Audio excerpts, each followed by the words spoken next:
The House of Representatives could vote today on an energy bill that would create a carbon cap and trade system. But there is debate about what the bill's effect on the economy will be if it passes. For more, let's go to Capitol Hill, where Congressman Mike Pence is standing by. He is chairman of the House Republican Conference. Congressman Pence, welcome to Bloomberg News. Thank you. Is this passage of the bill a foregone conclusion? Well, I don't believe that it is. The procedural rule that enabled the bill to go forward today, I think, received 217 votes, which is just barely enough for it to move forward.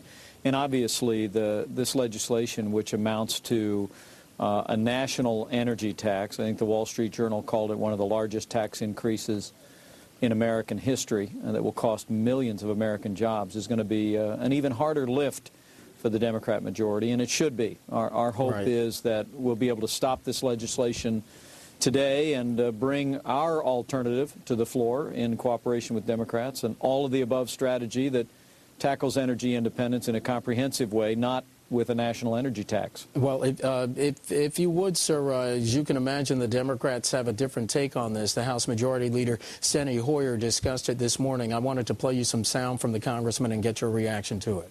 We think that this will be a very positive step forward to create jobs, to grow the economy, and to be energy independent and energy efficient. Congressman Pence, as you heard Hoyer say, it's about job creation. Is there a disconnect there? Do you not see jobs being created because of this legislation?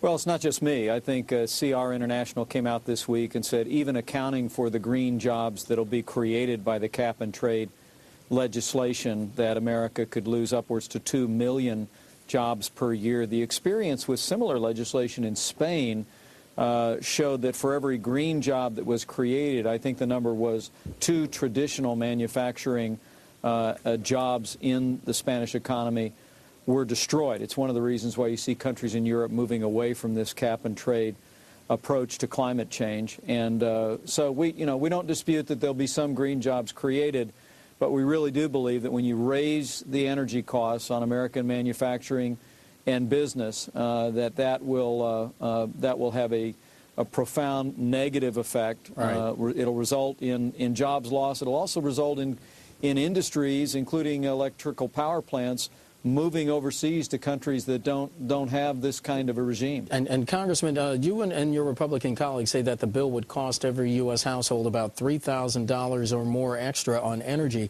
The CBO says that's really about $175 more. Does that indicate that the bill won't be as costly as you say?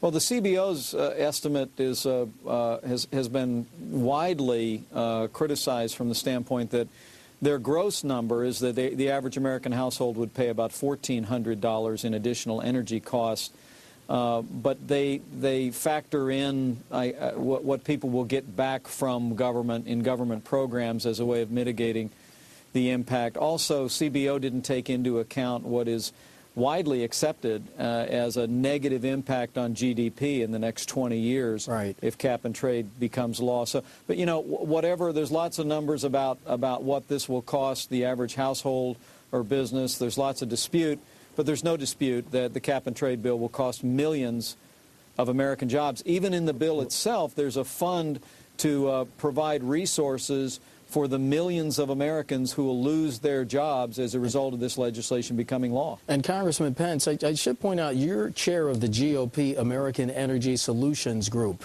What is your solution? If the Democratic plan is not something that you feel that you can fall into line with, what's your solution?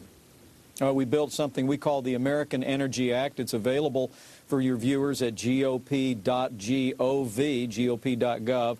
They can read all about it. We traveled the country unveiling this legislation over the last month. It says yes to more domestic exploration for oil and natural gas.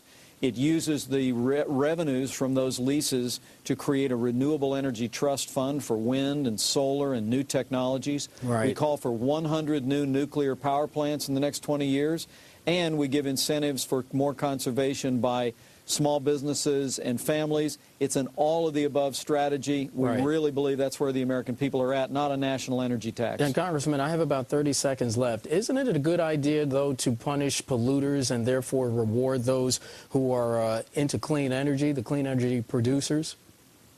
Well, the president said that a year ago, January, to the San Francisco Chronicle, that I know he says that the polluters will pay the tax now, but a year ago he said that if the cap-and-trade bill became law, utility rates would, quote, necessarily skyrocket, and then he said, and that would be, quote, passed along to consumers. Right. And so the American people deserve to know that they're going to get the bill in higher utility costs, they're going to get the bill in the higher costs of all kinds of goods and services. Right. We can do better. The all-of-the-above strategy is better. Instead of a national energy tax, it'll just cost jobs. Congressman Mike Pence, Republican, representing Indiana's 6th Congressional District. Congressman, thanks.